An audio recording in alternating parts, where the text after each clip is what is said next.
বানপীড়িত লোকসকলক সহায় কৰিবলৈ পুনৰ আগবাঢ়ি আহিছে অসম ৰাজ্যিক জমিয়ত উলেমা। পূৰ্বে 1 কোটি টকাৰ খাদ্য সামগ্ৰী বিতৰণ কৰাৰ পাছত এইবাৰ বানাক্ৰান্ত পৰিয়ালসমূহক এককালীন আৰ্থিক সাহায্য আগবঢ়াব সংগঠনটোৱে।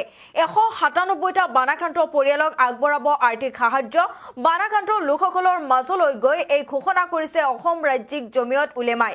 ক্ষয়ক্ষতি আৰু প্ৰয়োজনীয়তাৰ ভিত্তিত প্ৰতিটো পৰিয়ালক 5,000, 7,000 আৰু 10,000 টকাকৈ সাহায্য প্ৰদান কৰা হ'ব। উজনিৰ ভয়ংকৰ বানে সকলোকে একলগ কৰিছে। হিন্দু মুছলিম বিচাৰ নকৰি এতিয়া অসহায় পৰিয়ালৰ কাষত থিয় দিছে সকলো। লৈ আহিছো সবিশেষ খবৰ। এইবাৰ বানাক্ৰান্তৰ কাষত থিয় দিলে অসম ৰাজ্যিক জমিয়ত উলেমা। বানাক্ৰান্ত পৰিয়ালক সাক্ষাৎ অসম ৰাজ্যিক জমিয়ত উলেমাৰ বানাক্ৰান্ত লোকক সহায়ৰ আশ্বাস জমিয়ত উলেমাৰ। অসম ৰাজ্যিক জমিয়ত উলেমাই বানাক্ৰান্ত পৰিয়ালক দিব 5,000 পৰা 10,000 টকা। 197টা পৰিয়ালক আগবঢ়াব আৰ্থিক সাহায্য। পৰিয়ালসমূহক ক্ষয়ক্ষতি প্ৰয়োজনীয়তাৰ ভিত্তিত 10,000, 7,000 আৰু 5,000 টকাকৈ আৰ্থিক সাহায্য আগবঢ়াব। যোৰহাটৰ বানাক্ৰান্ত পৰিয়ালসমূহৰ কাষত থিয় দিলে অসম ৰাজ্যিক জমিয়ত উলেমাই।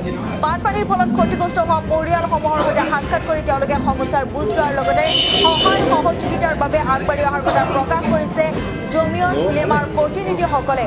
এবাৰ বানাক্ৰান্তক সহায় কৰিবলৈ আগবাঢ়ি আহিছে অসম ৰাজ্যিক জমিয়ত উলেমাই। বানাক্ৰান্ত পৰিয়ালক দিব 5,000 পৰা 10,000 টকালৈকে। পূৰ্বেও 1 কোটি টকাৰ সাহায্য আগবঢ়াইছিলে। 1 কোটি টকাৰ খাদ্য সামগ্ৰী বিতৰণ কৰিছিলে বানাক্ৰান্ত পৰিয়ালক। আৰু বানাক্ৰান্ত পৰিয়ালক সাক্ষাৎ কৰি এইবাৰ কৈছে যে 5,000 পৰা 10,000 টকা পৰ্যন্ত সহায় কৰিব। ইতিমধ্যে 197টা পৰিয়ালৰ তালিকা প্ৰকাশ কৰিছে। পৰিয়ালসমূহক ক্ষয়ক্ষতি আৰু প্ৰয়োজনীয়তাৰ ভিত্তিত 10,000, 7,000 আৰু 5,000 টকাকৈ আৰ্থিক সাহায্য আগবঢ়াব। যোৰহাটৰ বানাক্ৰান্ত পৰিয়ালসমূহৰ কাষত থিয় দিছে অসম ৰাজ্যিক জমিয়ত উলেমা। অসম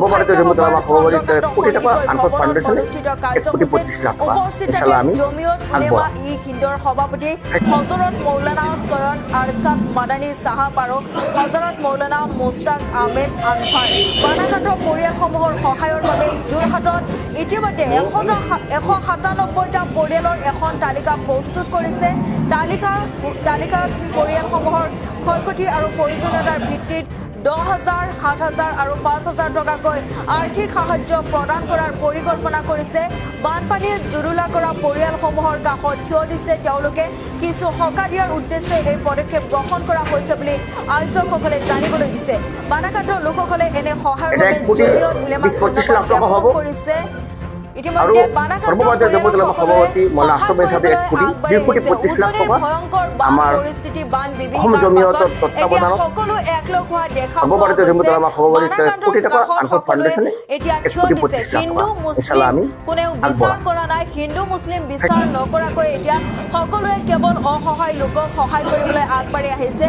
আৰু বানাক্ৰান্ত পৰিয়ালক সাক্ষাৎ কৰিছে অসম ৰাজ্যিক জমিয়ত উলেমাই। পূৰ্বেও 1 কোটি টকাৰ খাদ্য সামগ্ৰী বিতৰণ কৰিছিলে আৰু এইবাৰ 197টা পৰিয়ালক আগবঢ়াব আৰ্থিক সাহায্য। পৰিয়ালসমূহক ক্ষয়ক্ষতি আৰু প্ৰয়োজনীয়তাৰ ভিত্তিত 10,000, 7,000 আৰু 5,000 টকাৰ আৰ্থিক সাহায্য আগবঢ়াব বুলি ঘোষণা কৰিছে। মই আপোনাৰ আজিৰ পৰা 10 দিন আগতে মই এটা ভিডিঅ'ৰ মাধ্যমে ঘোষণা কৰিছিলোঁ মোৰ আনফাৰ ফাউণ্ডেশ্যনৰ পৰা মই 1 কোটি টকা এটা দিম জমিয়ত উলেমাৰ তত্ত্বাৱধানত। আমি মোৰ দেন 27 লাখ টকা মই খাদ্য সামগ্ৰী দি পঠুৱাইছোঁ। আপোনাৰ যিমান আপোনাৰ চৰাইদেউ হওক, আপোনাৰ শিৱসাগৰ হওক, নাজিৰা হওক, আমি চবত আমি বিতৰণ কৰিছোঁ। কিন্তু আমি সেই সময়ত আমি তাকে এটা ঘোষণা কৰিছিলোঁ আমি 75 লাখ টকাৰ পৰা 80 লাখ টকা আমি একাউণ্টত দিম, 80 লাখ টকা দিম। 1 কোটি টকা টোটেল হৈ গ'ল। আজি আৰু কৈ দিলোঁ মই ফাউণ্ডেশ্যনৰ 1 কোটি 25 লাখ টকা টোটেল আহিব ডনেশ্যন। মই যিটো ৱাদা কৰিছিলোঁ আপোনালোকৰ লগত সেই ৱাদা পালন কৰিব লাগিব।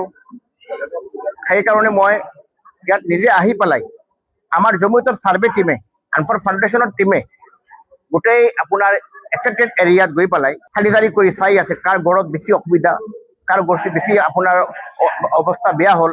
এই হিচাপত আমি এটা প্লানিং কৰিছোঁ কিমান দিব পাৰোঁ। আমি টোটেল কৈছোঁ মই 1 কোটি 25 লাখ টকা, খাদ্য সামগ্ৰী 27 লাখ টকা দিছোঁ আমি। হয়,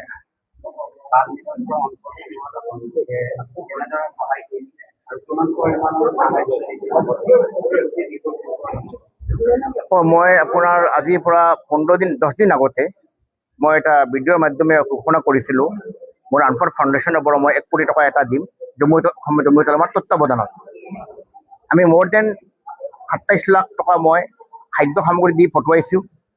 আপোনাৰ যিমান আপোনাৰ চৰাইদেউ হওক, আপোনাৰ শিৱসাগৰ হওক, নাজিৰা হওক, আমি চবত আমি বিতৰণ কৰিছোঁ। কিন্তু আমি সেই সময়ত আমি এটা ঘোষণা কৰিছিলোঁ, আমি 75 লাখ টকাৰ পৰা 80 লাখ টকা আমি একাউণ্টত দিম। 80 লাখ টকা দিম, 1 কোটি টকা টোটেল হৈ গ'ল। আজি আৰু কৈ দিলোঁ মই ফাউণ্ডেশ্যনৰ পৰা 1 কোটি 25 লাখ টকা টোটেল আহিব ডনেশ্যন। মই যিটো ৱাদা কৰিছিলোঁ আপোনালোকৰ লগত, সেই ৱাদা পালন কৰিব লাগিব। সেইকাৰণে মই ইয়াত নিজে আহি পেলাই আমাৰ জমিয়তৰ ছাৰ্ভে টিমে, আনফৰ ফাউণ্ডেশ্যনৰ টিমে গোটেই আপোনাৰ এফেক্টেড এৰিয়াত গৈ পেলাই চালি কৰি চাই আছে কাৰ ঘৰত বেছি অসুবিধা, কাৰ ঘৰত বেছি আপোনাৰ অৱস্থা বেয়া হ'ল। এই হিচাপত আমি এটা প্লানিং কৰিছোঁ কিমান দিব পাৰোঁ আমি। মই কৈ আছোঁ, টোটেল কৈছোঁ মই 1 কোটি 25 লাখ টকা, খাদ্য সামগ্ৰী 27 লাখ টকা দিছোঁ আমি। আৰু আপোনাৰ বাকী আমি আপোনাৰ ধৰক আৰু 1 কোটি টকা 98 লাখ ৰুপিজ আমি আপোনাৰ চবক আমি বিতৰণ কৰিম। সেইটো একাউণ্টত দিম আমি। আমাৰ ফাউণ্ডেশ্যনৰ পৰা একাউণ্টত আহিব জমিয়তুল উলামাৰ তত্ত্বাৱধানত, আৰু ফাউণ্ডেশ্যন টিম লগত আছে। এটা কথা হ'ল যে আমি ছাৰ্ভে টিম, আমাৰ 30জনীয়া টিম আছিলে, ছাৰ্ভে কৰিছে।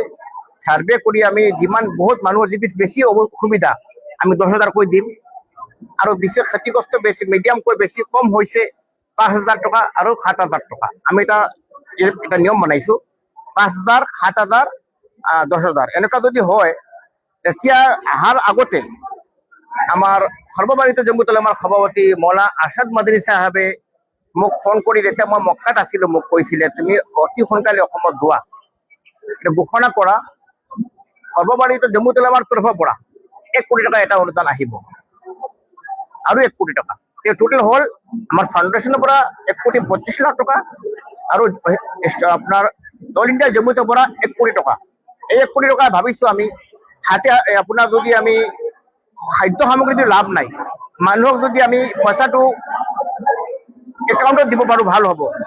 আমাৰ ষ্টেট আপোনাৰ অল ইণ্ডিয়া জমিয়তৰ একাউণ্টৰ পৰা তাত প্ৰত্যেক মানুহৰ একাউণ্টত 5,000, 7,000, 10,000 টকা অৱস্থা দেখি, যাৰ বেছি অৱস্থা বেয়া তাক 10,000 টকা আহিব, আৰু যাৰ অৱস্থা আপোনাৰ ধৰক নিম্ন স্তৰ কম মিডিয়াম অৱস্থা বেয়া হ'ল 7,000 টকা আৰু 5,000 টকা এনেকুৱা আমি কৰিছোঁ।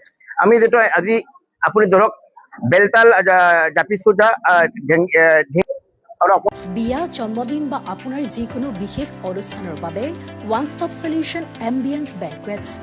আপোনাৰ প্ৰতিটো অনুষ্ঠানৰ বাবে এটাই শ্ৰেষ্ঠ স্থান, Guwahati's finest and luxurious banquet hall. Ambience banquets, perfect for every celebration. For booking, contact 7099013417 or visit 5th floor above Reliance Centro, RG Burwa Road, Guwahati.